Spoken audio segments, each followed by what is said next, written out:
Posle Milete Prodanovića, Tamare Rakić, Vladana Martinovića, Uroša Đurića, Ere Milivojevića i Dragane Žarevac i mnogih drugih priznatih umetnika, redakcija za likovnu umetnost Kulturnog centra Ribnica i dalje dovodi značajna imena. Još jedan u nizu takvih primjera je i sinoć otvorena internacionalna izložba skulptura.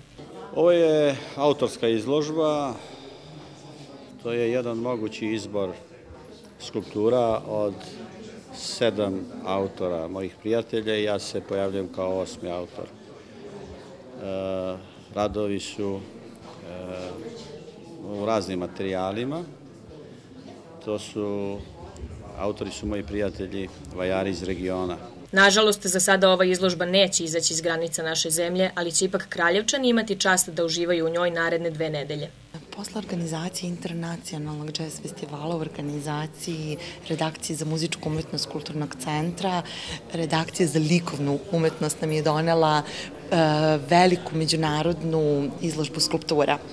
Meni jedino kao direktoru ostaje da pohvalim rad urednika Kulturnog centra i da istaknem da je zaista potrebno, svesna sam i potrebno da svi budemo negde svesni koliki je napor potrebno uložiti da biste organizovali ovako velike događaje koji toliko utiču na razvoj kulturno-umetničkog života našeg grada. Na veliku sreću naših sugrađana, Kulturni centar Ribnica planira da nastavi sa organizacijom ovako velikih događaja.